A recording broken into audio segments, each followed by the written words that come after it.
ಮಹಾರಾಷ್ಟ್ರದಲ್ಲಿ ಶಿವಸೇನೆ ಶಾಸಕರ ಮಹಾಬಂಡಾಯದ ಬಗ್ಗೆ ಗಮನಿಸ್ತಾ ಇದ್ರಿ. ಇಲ್ಲಿ ಮೋಸ್ಟ್ ಪ್ರಾಬಬಲಿ ಡಿಸೈಡ್ ಆಗಬೇಕಾಗಿರುವಂತದ್ದು ನೆಕ್ಸ್ಟ್ ಯಾವ ಪಕ್ಷದ ಜೊತೆ ಏಕನಾಥ್ ಶಿಂದೆ ಹೊಂದಾಣಿಕೆ ಮಾಡ್ಕೊಳ್ತಾರೆ ಅಂತ ಇರುವಂತ ಆಪ್ಷನ್.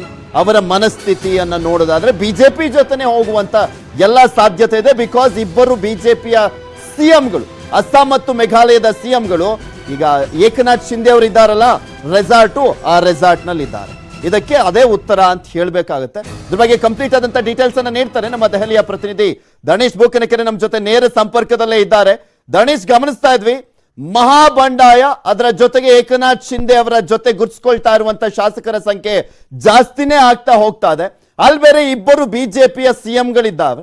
ಇದೆಲ್ಲವನ್ನು ಕೂಡ ನೋಡ್ತಾ ಇದ್ರೆ ಮೋಸ್ಟ್ ಪ್ರಾಬಬ್ಲಿ ಈಗ ಸದ್ಯಕ್ಕೆ ಉತ್ತರ ಬೇಕಾಗಿರುವಂತದ್ದು ಅಂದ್ರೆ ಯಾರು ಸಿಎಂ ಆಗ್ತಾರೆ, ಫಡ್ನವೀಸ್ ಏಕನಾಥ್ ಶಿಂದೆನಾ ಅಂತ ಕಾಣಿಸುತ್ತೆ.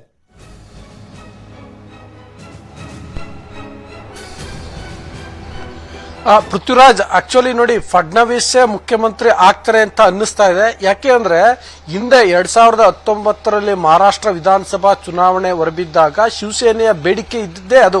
ಮೊದಲು 2.5 ವರ್ಷ ನಾವು ಶಿವಸೇನೆ ವತಿಯಿಂದ ಮುಖ್ಯಮಂತ್ರಿ ಆಗ್ತೀವಿ, ನಂತರದಲ್ಲಿ ಬಿಜೆಪಿಯಿಂದ ಮುಖ್ಯಮಂತ್ರಿ ಆಗ್ಲಿ, ನಾವು ಚುನಾವಣೆಗೂ ಮುನ್ನ ಮೈತ್ರಿ ಮಾಡ್ಕೊಂಡು ಹೋಗಿದ್ವಿ, ಅಧಿಕಾರವನ್ನು ಕೂಡ ಹಂಚಿಕೊಳ್ಳೋಣ ಅನ್ನುವ ರೀತಿಯಲ್ಲೇ ಶಿವಸೇನೆಯ ಪ್ರಸ್ತಾಪ ಇತ್ತು.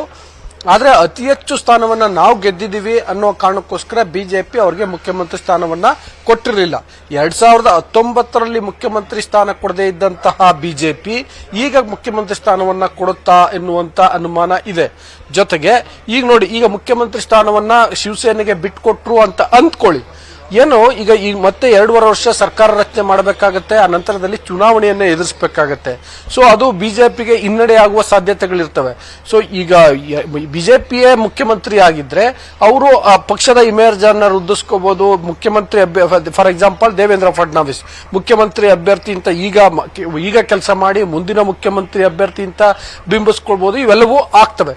ಸೊ ಹಾಗಾಗಿ ಮುಖ್ಯಮಂತ್ರಿ ಸ್ಥಾನವನ್ನ ಶಿವಸೇನೆಗೆ ಬಿಜೆಪಿ ಬಿಟ್ಕೊಡುವ ಸಾಧ್ಯತೆ ಬಹಳ ಬಹಳ ಕಡಿಮೆ. ಮತ್ತೆ ಈಗ ಏಕನಾಥ್ ಶಿಂದೆ ಅವರ ವಿಷಯಕ್ಕೆ ಬರೋದಾದ್ರೆ, ಅವರು ಅಲ್ಲಿ ಶಾಸಕಾಂಗ ಪಕ್ಷದ ನಾಯಕರಾಗಿದ್ರು ಮತ್ತು ನಗರಾಭಿವೃದ್ಧಿ ಸಚಿವರಾಗಿದ್ರು. ಈಗ ಇಲ್ಲಿ ಬಹುಶಃ ಅವರಿಗೆ ಡಿಸಿಎಂ ಸ್ಥಾನವನ್ನ ಕೊಡಲಾಗುತ್ತೆ ಮತ್ತು ಒಳ್ಳೆ ಖಾತೆಗಳನ್ನ ಕೂಡ ಕೊಡ್ತಾರೆ.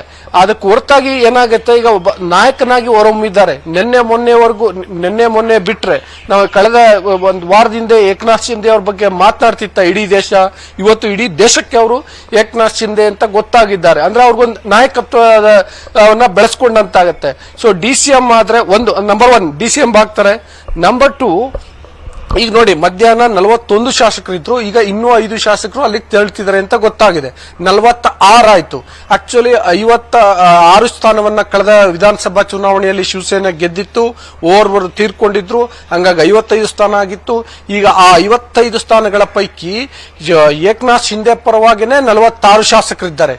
ಉದ್ಧವ್ ಠಾಕ್ರೆ ಪರವಾಗಿ ಅವರ ಮಗನೂ ಸೇರಿ 9 ಮಂದಿ ಮಾತ್ರ ಆಗ್ತಿದ್ದಾರೆ. ಸೊ ಅಷ್ಟರ ಮಟ್ಟಿಗೆ ಶಿವಸೇನೆಯನ್ನ ಏಕನಾಥ್ ಶಿಂದೆ ಒಂದು ರೀತಿಯಲ್ಲಿ ಆಪೋಷಣ ತೆಗೆದುಕೊಂಡಂತಾಗಿದೆ. ನಾಳೆ ಅವರು ಅಂದ್ರೆ ಈ ಸರ್ಕಾರ ರಚನೆಯ ಫಾರ್ಮಾಲಿಟೀಸ್ ಇವೆಲ್ಲ ಮುಗಿದ ಬಳಿಕ ಅವರಿಗೆ ಅದೇ ಡಿಸಿಎಂ ಆಗಿ ಪಕ್ಷದ ಮೇಲೆ ಇನ್ನಷ್ಟು ಕಮಾಂಡ್ ಪಡ್ಕೊಂಡ ಬಳಿಕ ಈ ನಾವೇ ದೊಡ್ಡ ಬಣ ಇದು, ಯಾಕಂದ್ರೆ ಅವರು 9, ಇವರು 46 ಈ ತರ ಇರೋದ್ರಿಂದ ನಮ್ದೇ ದೊಡ್ಡ ಬಣ. ಹಾಗಾಗಿ ಶಿವಸೇನೆಗೆ ಅಧಿಕೃತವಾಗಿ ಆ ಪಕ್ಷದ ಚಿಹ್ನೆ ಮತ್ತು ಪಕ್ಷದ ಎಲ್ಲ ಜವಾಬ್ದಾರಿಗಳು ನಮಗೆ ಕೊಡಿ ಅನ್ನುವಂತ ಸಾಕಷ್ಟು ಲೆಕ್ಕಾಚಾರ ಇತ್ತಲ್ಲ. ಇವರು ಬಿಜೆಪಿ ಜೊತೆ ಹೋಗ್ತಾರ ಅಥವಾ ಎನ್ಸಿಪಿ ಕಾಂಗ್ರೆಸ್ ಮೈತ್ರಿಕೂಟ ಏನಿದೆ ಅವರೇ ಸಪೋರ್ಟ್ ತಗೊಂಡೆ ಏಕನಾಥ್ ಶಿಂದೆ ಅವರೇ ಮುಖ್ಯಮಂತ್ರಿ ಆಗ್ಬಿಡ್ಲಿ ಅಂತಾನೆ ಅದೇ ಕಂಟಿನ್ಯೂ ಆಗ್ಬಿಡುತ್ತಾ ಅನ್ನುವಂತ ಪ್ರಶ್ನೆ ಇತ್ತು. ಒಂದು ಕ್ಲಾರಿಟಿ ಸಿಗ್ತಾ ಇದೆ ಅಲ್ಲಿ ಬಿಜೆಪಿ ಸಿಎಂಗಳು ಇರುವ ಮುಖಾಂತರ ಬಿಜೆಪಿ ಪ್ಲಸ್ ಏಕನಾಥ್ ಶಿಂದೆ ಅವ್ರ ಜೊತೆ ಇರುವಂತ ಶಾಸಕರ ಜೊತೆ ರಚನೆ ಆಗುವಂತ ಸರ್ಕಾರ ಅಂತ.